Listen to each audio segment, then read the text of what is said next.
Hi, welcome to week number 9 of our Huddles launch. We're in the home stretch now, and my hope is that as you leave this Huddles launch, you would be equipped and empowered to keep going, to keep listening to each other, to keep hearing each other and hearing what God is doing in each other's lives. And my hope is that through the gospel postures and practices and paradigms that we've taken you through, you've become better at asking those two questions, which is one, what might God be saying to me? And two, how am I to live in light of that?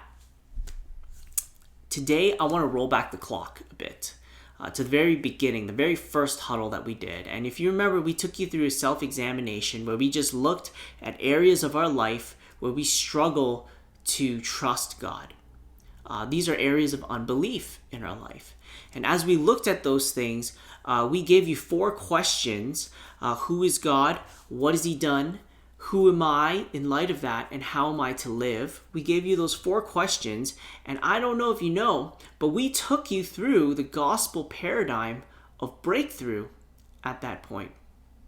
And breakthrough is really composed of 2 elements. There's one that moves inwards and one that moves outwards.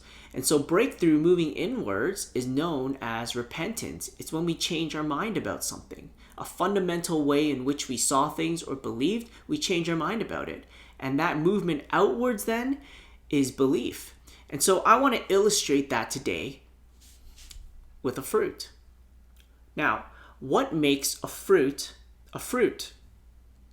We might look at the skin and we see a bit of dings, some scratches, some discoloration or blemishes, or we even just see, everything looks like it should on a fruit, and we say that's what makes a fruit a fruit.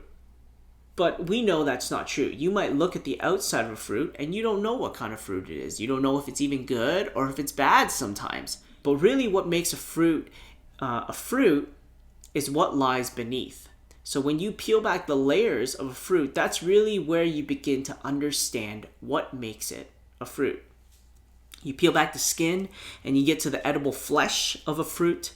And even when you get past the edible flesh of a fruit, you get to the seed. And what does the seed point back to? Well, it points back to the tree in which the fruit came from. So that fruit comes from a root. And so today, as we're talking about breakthrough, I want to use that illustration. When we are peeling back the layers of a fruit, or when we're peeling back the layers of our lives, we're looking at ways in which we've been living. Things that show up, things that we say, things that we do, those things on the outside that maybe show to others how we've been living. And so when we look at how we've been living, we want to ask the question, what does that say about what I believe about myself or who I am?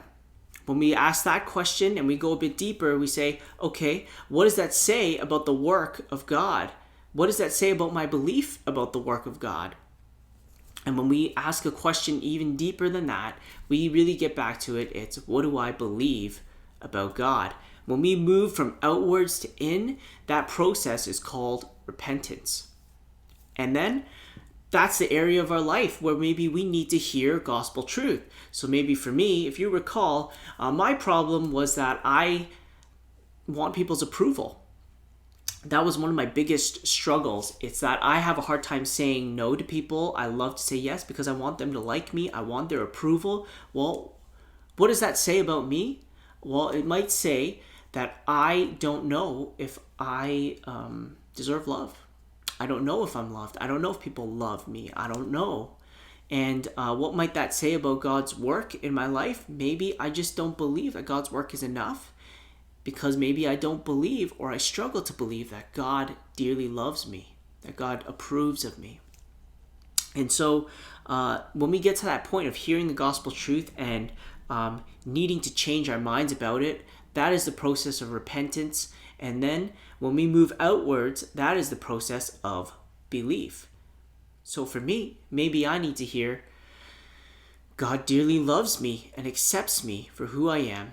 And He shows that. How? Well, through His work. How does His work show it? Well, He shows His love for me through the death and resurrection of His Son Jesus, God gives up his life for me. That's how much he loves me.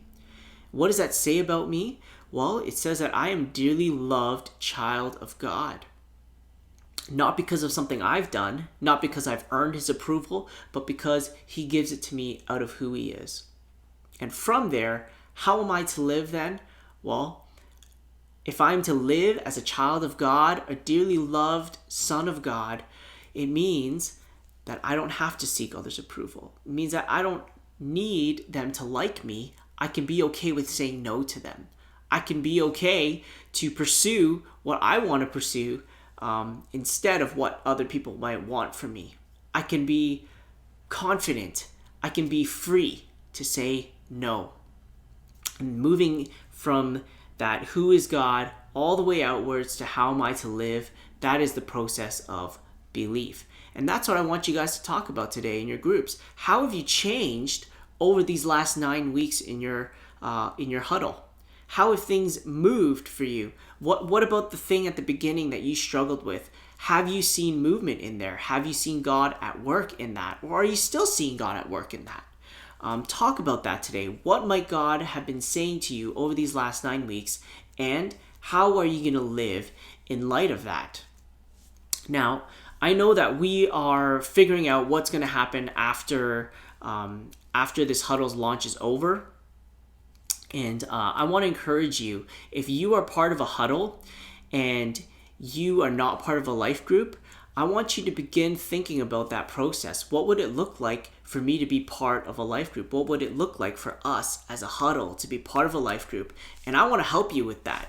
So we're going to be taking a bit of feedback in the next while, and we're going to also ask you a question. If you're not part of a life group, would you like to be?